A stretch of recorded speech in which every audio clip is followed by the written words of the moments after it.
The difference between the pastor and the lecturer is the power. One day I told God, if you know you are not the real God, connect me to the real God because I'm ready for something. You can't enter shrine and not smell the devil. Why will people enter church and not feel God?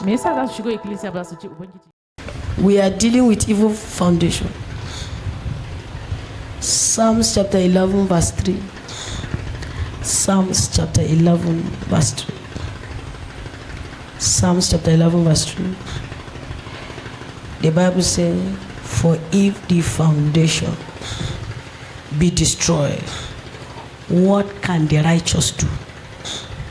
He said, if the foundation be destroyed, what can the righteous do? Meaning, if the foundation is destroyed, there is nothing the righteous can do. Hallelujah.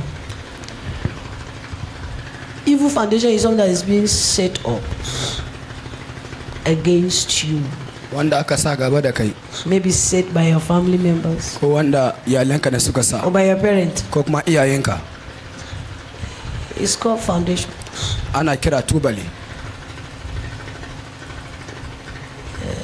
Gehazi collected something that he's not supposed to collect. And the prophet told him, the leprosy of Naaman will follow you. And your children. And your grandchildren. So anybody that comes from Gehazi's family will not escape leprosy. Because there is a foundation that was set by disobedience of the grandfather. The father disobeyed and it set a costly foundation. There's some of us seated today. We are born again, but we are ignorant of foundation. And because you're righteous, does not mean the altar will automatically be dissolved until you know it and destroy it. There was a time in the Bible, a man called Gideon. He is a man that is very, very committed to the things of God. Something happened to him. He was suffering. So the angel appeared to him. He said, man of value. He said, the Lord is with you. The man was surprised and said to the angel, he said, the Lord is with me. If the Lord is with us, where is the miracle our fathers told us about? If the Lord is with us, where are the testimonies that were shared in the Bible? Because if God is with people in the Old Testament, testimonies barricaded. So the man was asking the angel, and the angel gave him answers. He said, truth, God is with you people, but there is an altar in your father's house. Go and destroy that foundation. Build me another foundation for God to take over. The Bible says the man got up and gathered some persons with him, and in the night invented that place and destroyed the altar, and they started seeing the fingers of God. There are some of you today, what your grandfather did is now affecting you because it's your root. Is your root. So it can affect you. If you didn't fight it, it will remain permanently in your life. And how can you fight it until you know it? How will you know it? Until you come to church like this. Because what you don't know, you don't know. And what you don't know, you pay for it. There's some people, they're in America. But the altar that is holding them is in their village here in Nigeria. Somebody thought if I ran to America now, the two will not see me. You don't know the realm of the spirit. There's no distance. Anywhere you go, so far your foundation is wrong. So far you did not destroy the foundation. They will follow you anywhere you go. There's no amount of English. Some of you are stressing yourself praying in English. You think when you release some grammars, Satan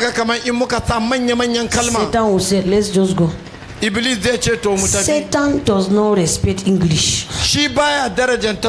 Satan does not respect size or height. You think because you have 6 packs, Satan will now say, I'm afraid of this. Or because you are tall. Satan does not respect tall. He doesn't fear sizes of people. The only thing that Satan respects is power. There are some pastors, they have not gone to school. They don't speak English. But when you come with your documents, their eyes can see, and they can use that language and deliver your documents. Satan has no respect for size. The only thing that Satan fear and respect is power. When the higher power meet with the lesser one, the shakery one will surrender. You want to fight foundation, and you are eating every day. You are living your life. Especially men. Men, they don't like praying. Men, they don't like fasting. Go to prayer houses and go to places of prayer, you will see 99.9% of the people gathered there are women. You see that the men, they don't care. They thought it is hard work. They don't know that hard work without God's grace, it ends in labor. But when there is hard work that there is grace, it called favor. He said if the foundation is destroyed, what can the righteous do? There are some things your father will do, it can affect you. There are things your mother will do, it can affect you.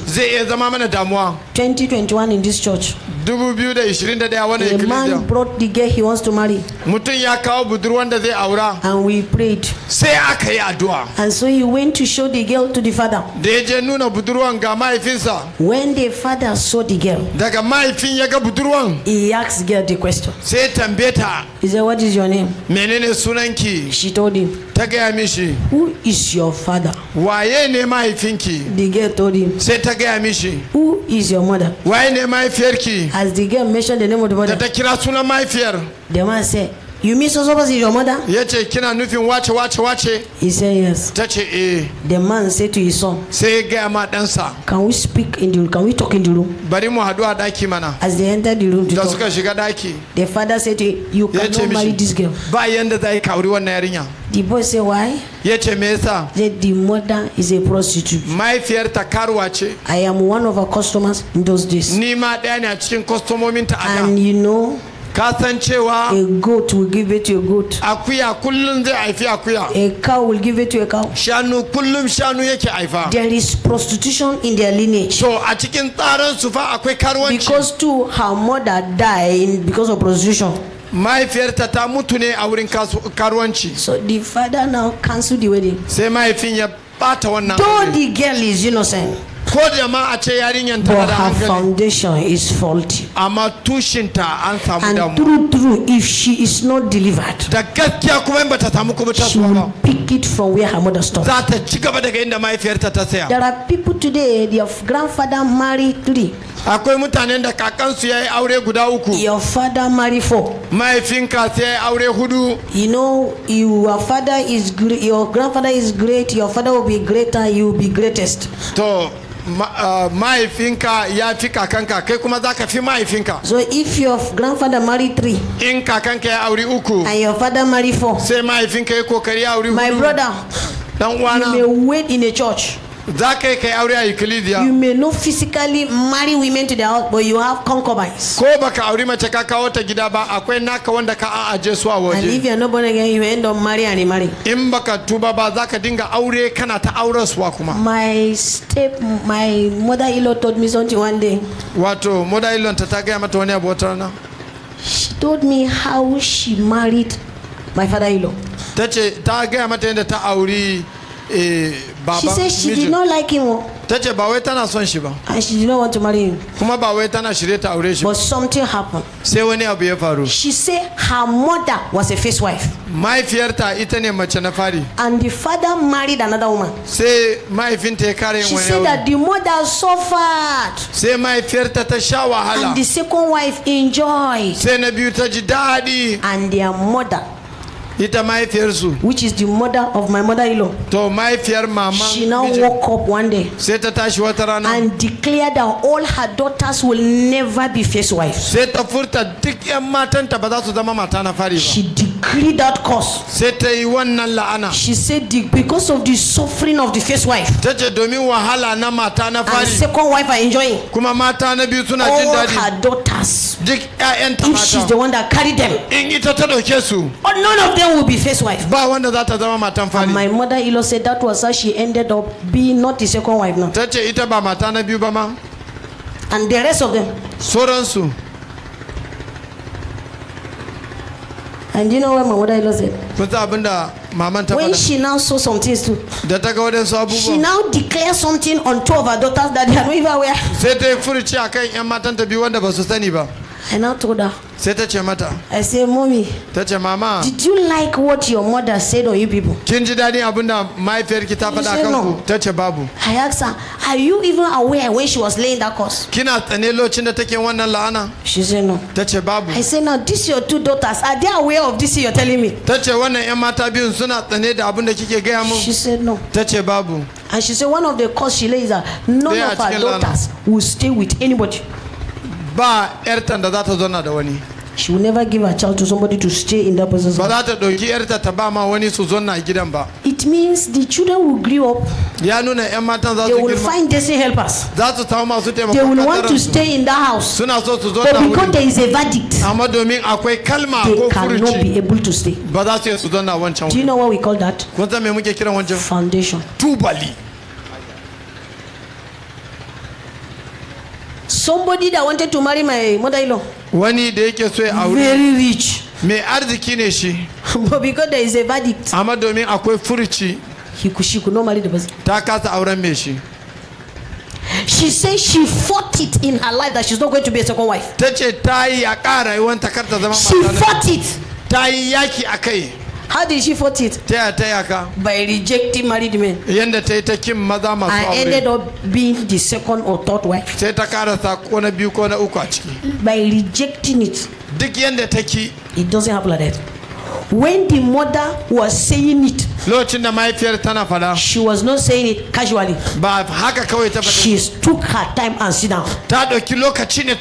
She gathered the pains in her heart and she vomited it with tears.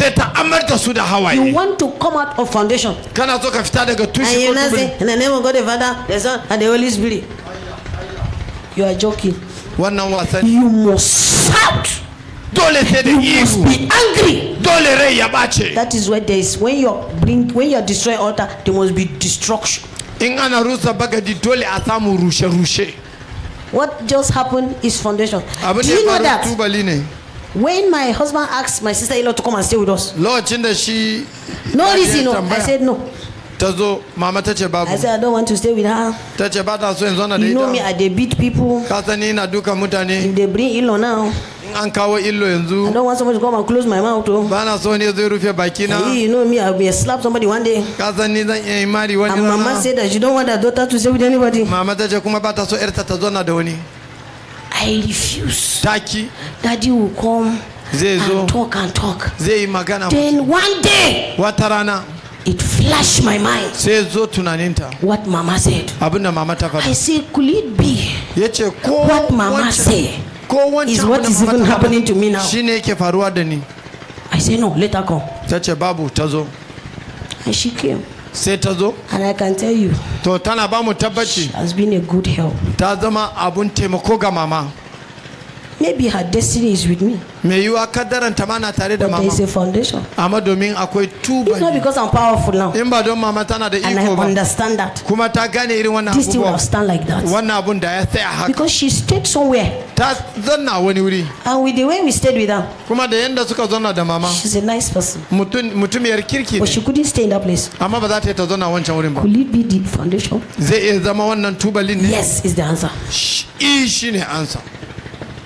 There's some of you now. Akwai dan su mu nan. You are carrying some bags on your head. Akwai bags of curses. Na waya na la'ana da muka bags of evil foundation. Na waya na tubali mugaye da muke dauke da su. Some of you they carry your name to shrine. Wadansu ma dauki sunan mu ne an kai wurin safi. And that is where your problem is starting. A can ne damuwar mu ya soma. I'm going to stop here. Za mu dakata nan. But I'm telling you. Ana ba mu tabbaci. Foundations. Tubali. Are real. Gaskiya ne. There is a man in Guyuk. Akwai wani mutum a Guyuk. He gave birth to 5 girls. Ya haifi yan mata 5. The firstborn is 55. Na farko 55. The last one I think she's 35. Na karshen tana nan 35. None of them is married. Dukkan su ba wanda ya aure. When I came to very fine girls. Kuma ga sunan da kyau. The other one, when they wanted to bring a dowry, there was a rain.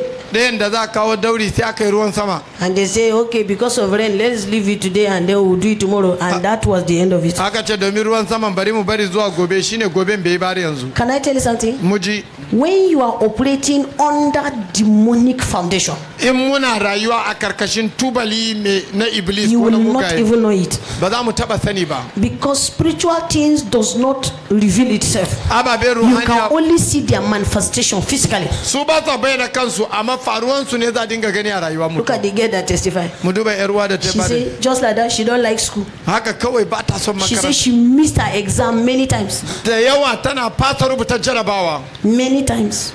Lokacin da yawa za ta fata rubuta jarabawa. But after she prayed and fasted for foundation, bayan ta yi addu'a da azumi na tubali, she saw herself in the belly of snake. Sai ta ga kanta a cikin cikin maciji. And the snake vomited her. Sai macijin na ya amar da ita. What about that sister that said she used to carry herself very big? Wannan yar uwa da tace tana dokan kanta babba. After I gave her sand, go and spray in your marketplace. Da ta je ta zuba wannan kasa a wurin kasuwanci. She sprayed the sand. Came back and slept. A giant man walked out from her body. And from that time she's feeling light. Daga can sai ta ji ba ta jin nauyi kuma. If the foundation is destroyed, in tubalin ya there's samu damuwa. nothing the righteous can do. Ba abunda adali yayi sai. I want you to believe that there is foundation. Muna so ku sani cewa akwai tushi ko tubali. Many of you are suffering from traditional powers. Yawancin mu muna fama ne da iko Some na of you, if you sit gargajiya. down and trace your lineage, your great grandfather is a herbalist. Wadansu mun duba tushin mu zamu ga kakannin mu fa bokaye ne. Some of you, your grandparents have their shrine. Wadansu kakannin mu suna da gidan tsafin su a cikin gida. Some of you, your grandparents are stopping rain. Wadansu mu kakannin mu suna iya su dakatar da ruwa. And when the person was dying, they were looking for who they will hand over to the person, and nobody received it. The thing refused to go because it's claiming your family as his own family house. Da suna mutuwa an nema waye zai gada ba wanda ya gada shi kuma abun ya san cewa iyalin ku nashi ne. Shine mallakan ku. My mother's elder sister. Adar mahaifiyarta. When we are small. Da suna tasowa. One day she took me somewhere. Wata rana sai ta kai ta wani wuri. To the herbalist, one blind herbalist woman. Wata boka ce amma as you enter the house. Da suka shiga. The woman, she can see your problem, but she can't see physical thing. Ba ta gani abu zahiri amma tana ganin damuwoyi na ruhu. She now carry cowries. Sai ta doki wato and throw it on the ground. Sai ta zuba su a kasa. And she said to my mother's elder sister, Sai ta gaya ma mahaifiyar your daughters, ta ce ƴan matanku they have bad luck. suna da rashin sa'a. I will give you this thing. Let them rub it. They will all have got bad luck, and they will have good luck and marry rich people. Zan baki wannan su je su shashafa, za su yi sa'a kuma za su auri masu arziki. So the woman, my mother Eliza asked the woman about me. Sai ita wanda ta kai ta yi tambaya game da mama. He said, no, this one her destiny is open. Ta ce wannan fa kaddaran ta bude yake. And I told the woman, sai ta ce whether my destiny is open or it's not open, ko kaddara na you bude. that cannot see like this, you want to give charm. Why can't you cure yourself? Let your eyes be open. Ta ce ko kaddara na a rufe ko ba a bude. So they were, shh, my mother was, shh, they just bundle me out. Ke da baki a kallo me yasa ba za ki taimaka ma kanki ki fara kallo ba? Can I tell you the implication of what my mother Eliza did to her daughters? Abinda ita wancan ta yi ma yayanta. After these children have eaten those charms, da suka ci wannan tsafi, the mother now is dead. mahaifiyarsu ta rasu. Can I tell you the truth? Ku ji gaskiya. None of these girls are married Ba wanda a cikin su yayi aure till today. har yau. Ayya. I hear what I'm saying. Yes ma. My mother and her sister, Mahaifiyarta da 'yar uwarta they love themselves. suna kaunan junansu. So my mother's elder sister give birth to a male child. Sai ita addan ta haifi ɗa namiji. Before they married, Kafin su yi aure, they held their hand sun rike hannun juna. and said, the way I love you, my sister, and you love me. Yanda muna kaunan juna a matsayin If yan you uwa. give birth to a male child In kika haifi ɗa namiji, and I give birth to a female child, ni kuma na haifi ya na mace, we'll give them in marriage. za mu haɗa su su yi aure. You know, all this Muslim thing is in that religion. It's not a problem. A wannan addini ba damuwa bane. Now they all married. Dukan su My kai mother's aure. elder sister gave birth to a boy. Sai ita addan ta haifi ɗa Then namiji. my mother gave birth to me. Sai mahaifiyarta ta haifi na mace. They now exchange our dowries Sai suka biya dukiyan juna. when we are small. Tun suna I tasowa. remember one day we went there when I was very small, at the age of 3 or 4. They put us inside drum, me and the boy. Shekaran su hudu aka sa su a cikin drum. I didn't even know what we were doing inside drum. Bata san me suke yi ba.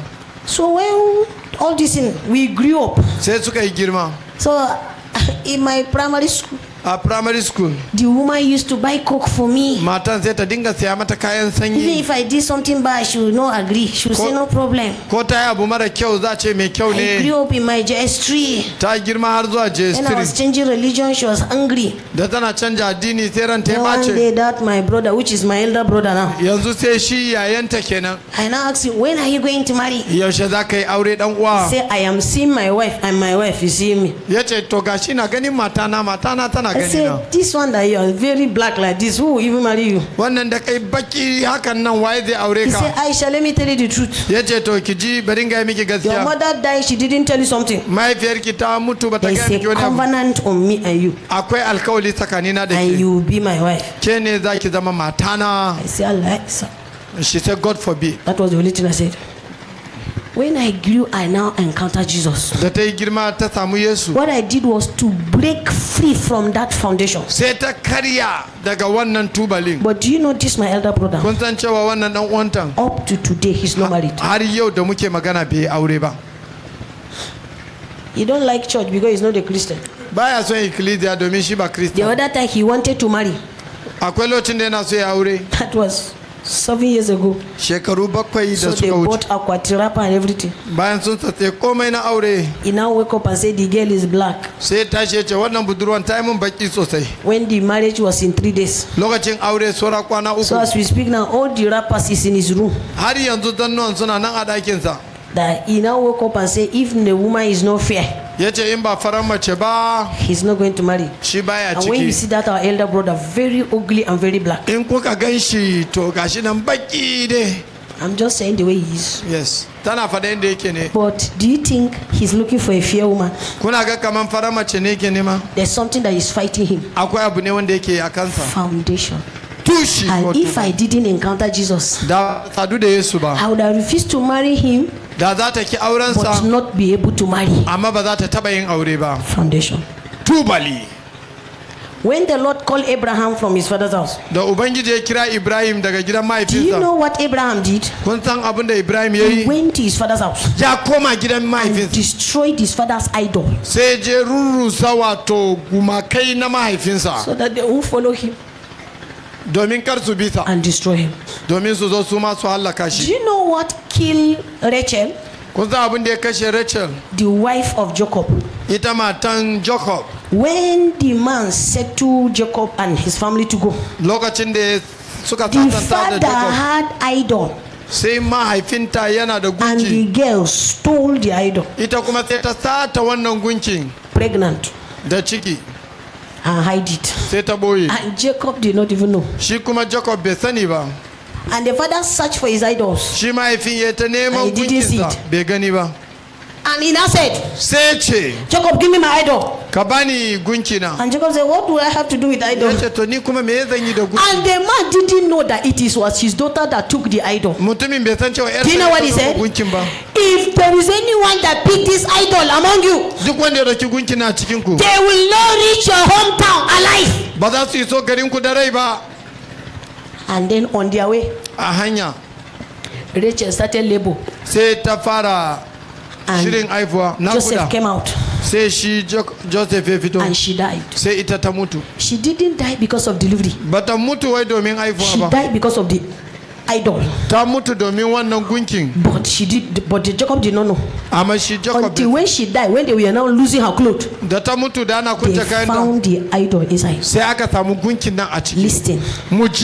Spiritual thing cannot operate without physical contact. That is why if there is a cause for you, it will not manifest until the appointed time. There are people that die in the hospital and they say it's ulcer that killed them. It's not ulcer. There are people that die in the labor room and people thought the baby's head is big. It was not the baby said that was big.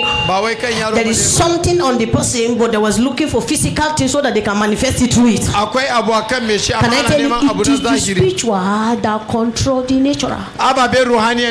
Some of you sitting down, oh, my business is not working. Things are not working in my life.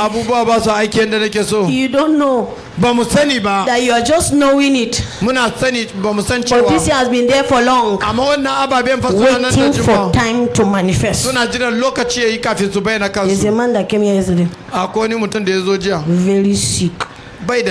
He cannot walk. As I saw him, as I lay hands on him, I said, sir,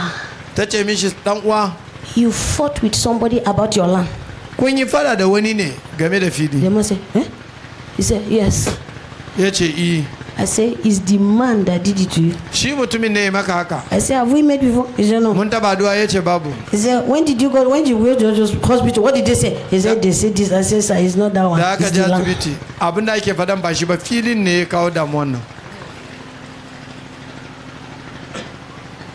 I want you to know, foundations that is negative, it has effect. There's some of you are single now. You don't know whether you can give birth or you cannot give birth. So prayer for fruitfulness. That's why you are not eating apple while we are praying for those looking for babies. Do you know why you won't bother about it? Because you are not married. But don't be surprised.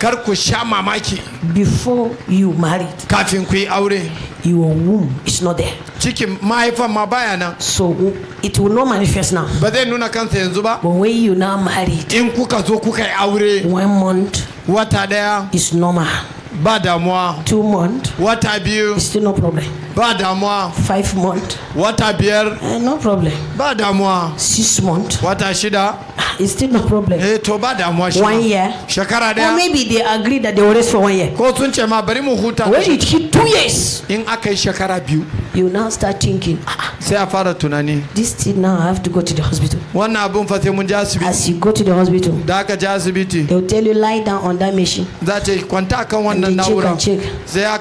They say, madam, you have hormonal imbalance. To ai abubuwan cikin ki ne ba su haɗu yanda ya kamata ba. Say sai a ce ɗaya. Okay, now take drugs. A baki magani. You now go and take drugs. Sai ki je kina ta shan kwayoyi. Nothing happen. Ba abin da zai faru. When you now go back the second time, in kika koma na biyu, they say, madam, za ce yar uwa, there is a infection that has eaten up some part of your organs. Akwai kaikayi wanda ya dan cicinye wadansu abubuwa a jikinki. Those things that was planted for years are beginning to react. Ababe da aka shuka su da jimawa yanzu ne suke aifuwa. You now know it in the medical terms. Zaki sani ne a fanni na kimiyya. Is spiritual. Amma damoyin mu na ruhaniya ne. And the only way you can handle it is to switch to the spirit realm. Yanda zaka yi nasara shine ka juya hanyar ruhaniya.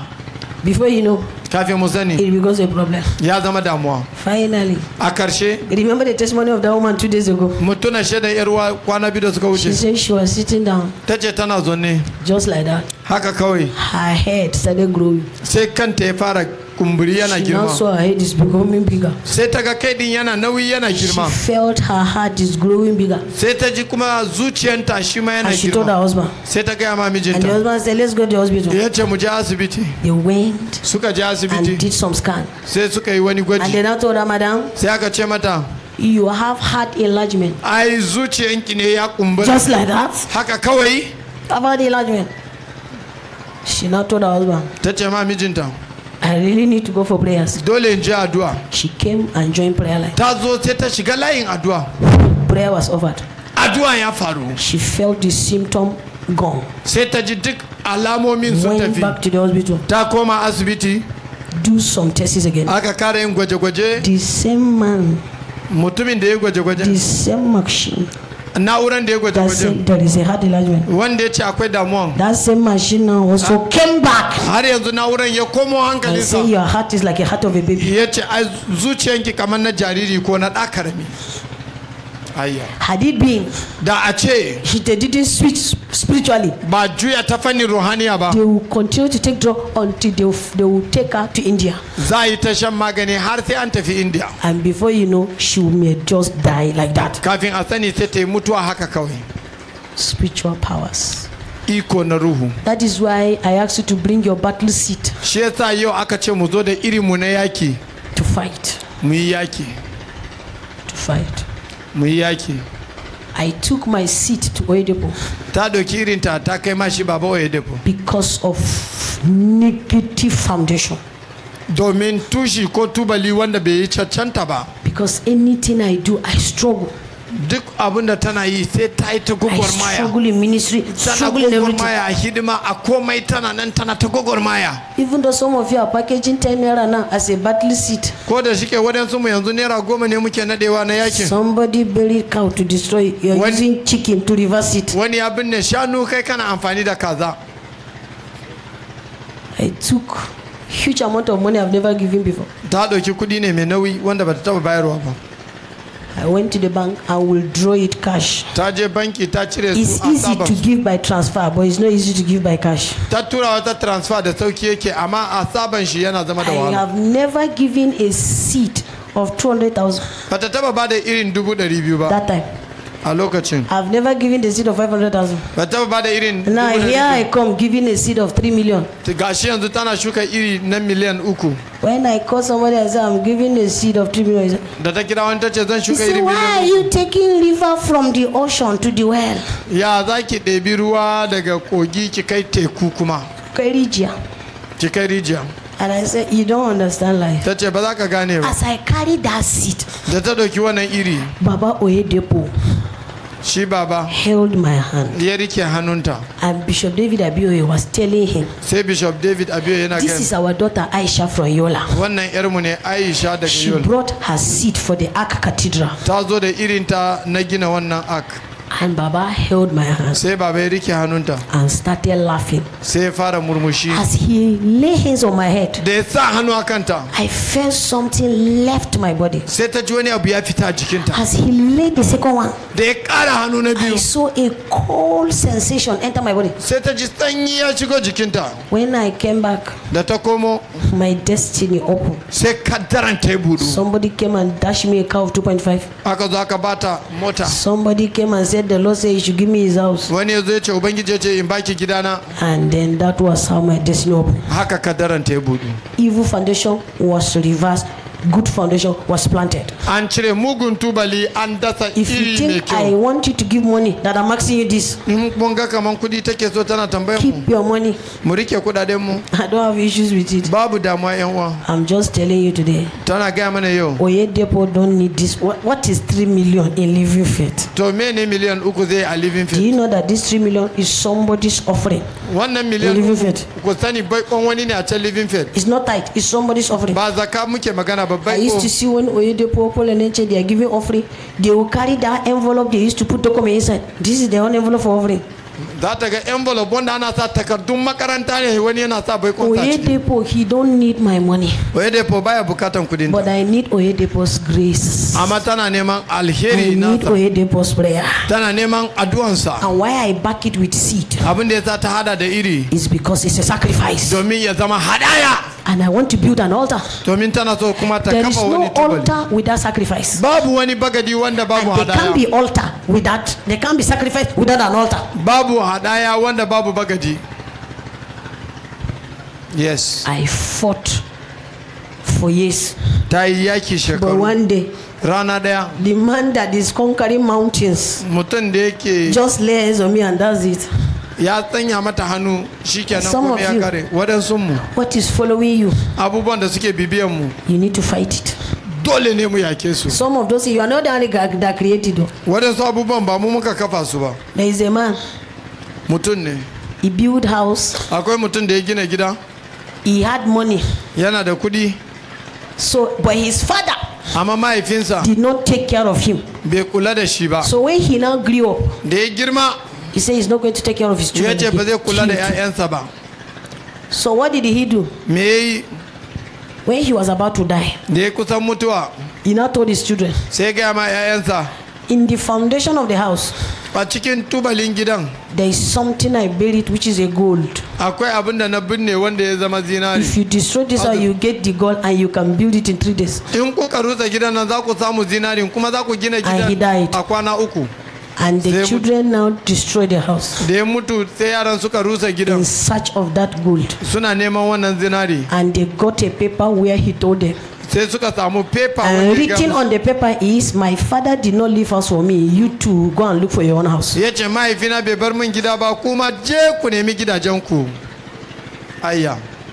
But the Bible says a wise man will leave inheritance for his children. Here comes a man that is that has a bitter soul because of what his own father did to him. There's some of you, your parents don't take care of you because their parents did not take care of them. They will even tell you, did my mother take me to the school you attend now? They will transfer the anger of their parents on your head. Now you too, when you grew, you transfer the anger of your parents on your own children. It now becomes a foundation. Are you blessed? Yes, ma'am. Do you understand what foundation is all about? Yes, ma'am. Be on your feet. How do we destroy foundation? Number one, you must be born again. When you are born again, you align yourself with God. He fight for you. You are to align yourself with God. You must be born again genuinely. You cannot be roaming around and playing with sin and expecting God to touch you. Then number two, how do you destroy evil foundation? It's by prayer and fasting. You pray and destroy it. You pray and destroy it. By prayer and fasting. Book of Matthew said, this thing goeth not except by prayer and fasting. Matthew 21 verse 17. How do you pray and fast? Some problem will be staring at you. Number 3. Na uku. You can destroy every foundation by the power of faith. Zamu yi mu rusa wannan tubali ta wurin iko na ban gaskiya. Through faith you destroy it. Ta wurin ban gaskiya zamu rusa shi. He said, little children, you have overcome the world. Yace yara kanana kun yi nasara duniya. He said, greater is he that is in you than he that is in the world. Wanda yake cikin ku yafi wanda yake duniya. This is the victory we have through faith. Wannan shine nasara da muke da shi ta wurin ban gaskiya. It take faith to conquer mountain. Yana dokan ban gaskiya ai nasara. If you believe, you say to this mountain, move from here to here, move from here, and it will move. In kun yarda za ku ce ma dutsen nan ya tashi haka kuma zai ansa. Number 4. Na hudu. Number 1, you must be born again. Na farko amma ya haifo. Number 2, prayer and fasting. Na biyu azumi da addu'a. Number 3, faith. Na uku iko ban gaskiya. Number 4, the power of seed. Na hudu iko na iri. He said, those that sow in tears shall reap in joy. Yace wanda suka yi shuki a hawaye. He that goes for weeping, bearing precious seed, will doubtless return with rejoicing. Wanda suka tafi da iri za su komo da murmushi. The power of seed. Iko na iri.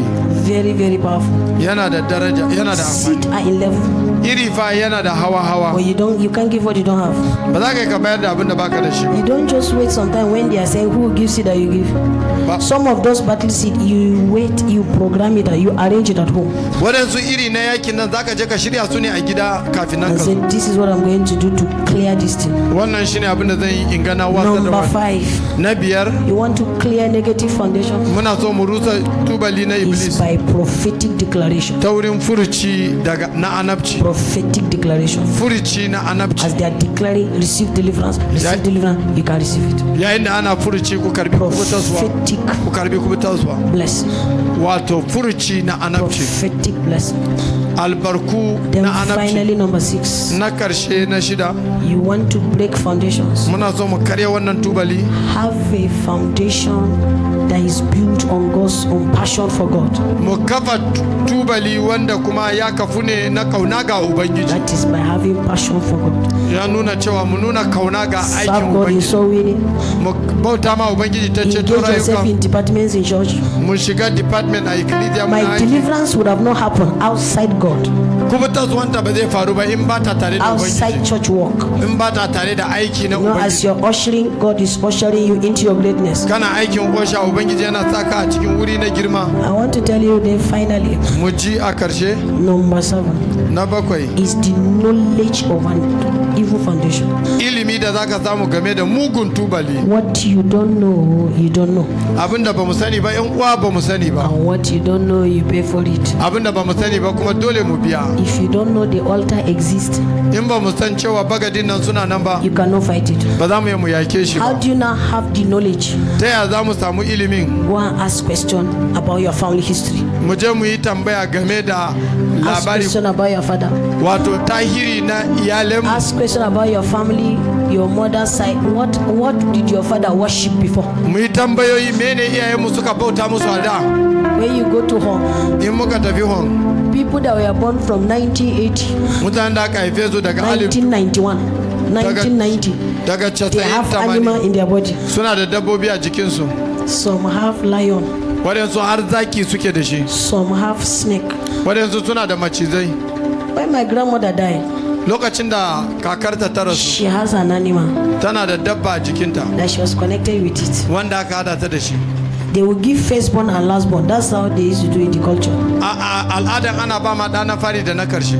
That if they connect you with animal, you live long. In an hada ka da dabban wai zaka jima. But what the parent forgot is that anything that happened to the animal in the bush, it will also happen to you. Abinda suka manta duk abin da ya samu So dabban my a jeji grandmother now, when she was to die, kakarta da za ta rasu she said the animal should be connected to me. ta ce to a mika ma mama wannan dabba.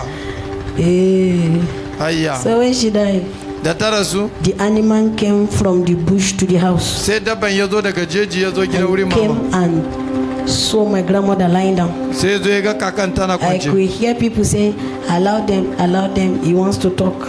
Tana ji mutane suna fada a bar su a bar That the su. animal want to talk.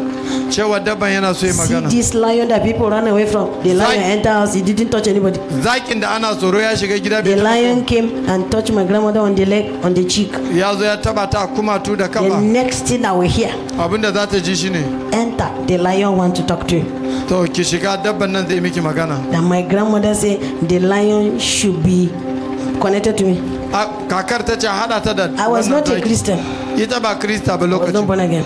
Bata And tuba I balo. said to the lion, Sai ta gaya ma wannan me zaki. and you can never be friends. Ni da kai ba za mu taba Which one you want to enter my body? As in how? Ta ya zaka shiga jikina? As I reject the lion, Da ta ki wannan zakin. he came out from my grandmother's room. Sai fita daga He ɗakin. cried out and left. Yana kuka yana tafiya. Maybe we'll be having lion ministry by this time. Da a ce yanzu muna da wurin hidima na zakuna. Finally, A ƙarshe my grandfather, kakanta namiji before he died, kafin ya mutu. that there's something he said Akwai abin da ya fada. that all his granddaughters Cewa duk 'yan matan should gidansa have sex that night. sai sun yi jima'i wancan daren. I am not lying. God is my witness. Duk 'yan Say matan aka za- faɗa a speaker. and they said it on the speaker. Whoa, she had. What is the name of my grandfather? Balijige. Maku kakana. Havra kunuko jekere tudukwe. Meaning that Kaka say everybody should sleep with somebody this night. A wannan dare kowa ya And je that samu wani in su mutu kwan. ya mutu ya fada abu. If some- In ba bi ba abu zai bi mutu. If somebody said something A before he died, cikin you know, speaker mutu ya rike mic ya fada wannan abu lokaci. it was loudly the person declared. Me zan gani? Wow. An wase gina ba? Everybody just disappeared. Yara kanana an shiga hunting. Small children just enter hunting. I just stood up like this. Sai abun ya sa ta tsaya. I said, ah. I said, what kind of a grandfather is this Ta one? ce to wannan wani irin kaka ne wannan? What kind of a talk is this one? Wani irin magana ne wannan? I refuse. Oh. Sai ta ki, I refuse. ta ki. That night, Wancan dare, we the granddaughters, because it was the granddaughter, he said, su kaka ne mata I was the only one of my sisters was asking me, ita kadai how ne. was it yesterday? I said, was Ana what? tambayan ya abin ya I said, faru. did it? I said, yes. Now, is it not Kaka that said we did? Kakanmu ne ya ce mu yi. So the person that is even liking the thing, Kaka has given guarantee. Can I tell you the truth? All those girls that did that thing, Duk all mata- of them, Dukansu, their life is destroyed. dukansu rayuwarsu ya zama wani abu daban. You cannot judge my own grandfather. You don't know what your own grandfather did. Ba za ka sharanta nata kaka ba, ba ku san Maybe your abin da own is kakannin- worst. ba ku san abin da kakanninku suka This yi my ba. grandfather, before he died, he has a snake. Shi kakanta kafin ya mutu yana da maciji. So there's one of our auntie. Akwai daya cikin She only addane. have one child now. Ɗanta daya ne. The kawai. reason is because she saw the snake and told somebody Dalilin shine ta ga macijin that the sai snake ta has a gaya horn. ma- ta ce ai macijin na yana da kaho. And the snake came to her. Sai macijin ya zo. And the snake told her not to tell anybody. Ya ce kar ta gaya ma kowa. And she went and said it. Sai ta je ta faɗa. And that was the end of her having children. Karshen haifuwan take. One of my uncle, Daya a cikin his kawunan. wife went to the farm Matan shi ta and she ta saw je snake gona. backing his own children. Sai ta ga maciji yana goyon 'ya'yansa. And she pushed the snake with their leg. Sai ta ture wannan macijin. And 6 of the snake fell down from the snake's back. Sai 'ya'ya guda shidan suka fadi daga kan And the mama. snake turned to her Sai macijin ya juya. and said, because you did this to me, Ya ce don kimin haka. you throw my children down from my back. Kin zubar da 'ya'yana daga bayana. 6 of your children 'Ya'yanki shida also died, za su mutu. one after the other. Daya bayan daya. Daya bayan daya. Daya Because at the bayan back daya. of the snake, only 2 remain. A bayan So maciji as the biyu children ne of this one were dying, only 2. 'Ya'yanta biyu ne su ma suka rage. Aya. Spiritual My things. auntie will know what I'm saying. She knows what this is I'm saying. I'm not lying. Antinta ta san abin da Can ta tell you tana gaya mana cewa. foundations. Tubali. These are some of you. This is what the foundation is doing for you. Waɗansu abin da tubalin yake. As you now arrange Yayin da ka shirya. on your mark, say, Zaka ready, go. They hold your shell, come back. Sai su kama riganka sai su jaka. Sai ka komo. That is Aya. what some of you. Shi yasa You will go up like this. sai mun tashi a rayuwa. You will not come down like pendulum. That's what something they call in physics. Sai mu tsoko ba nauyi kuma. That's how some of you. Haka waɗansu. Some of you now you are running away from your grandmother, and the grandmother has already handed over. Some of you that their father, your father has shrine. When your father, grandfather, or your father is going for sacrifice, he will say, "Take care of my children and my grandchildren." Eshe. They didn't born you. Ba a haife ku ba lokacin Eshe. suna cewa ɗakin safin su suna yin abubuwa. Foundation. And if that foundation don't want anybody to go to school, and you want to go to school, and you did not destroy it, forget it. No matter how you rise up, my brother, no matter how you rise up, my sister, if there is faulty foundation, oh yes, you will still go down like the rest. Hey,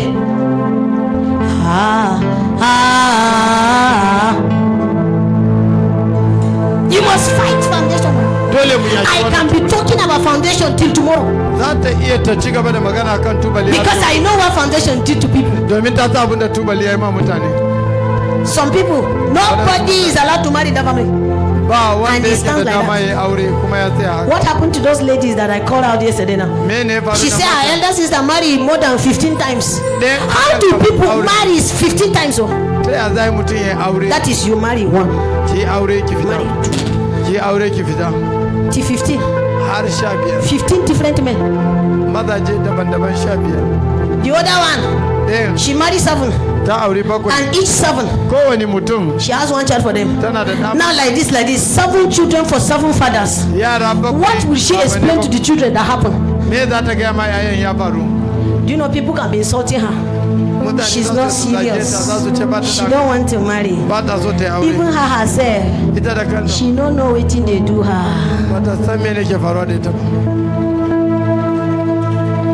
Lift up your hands.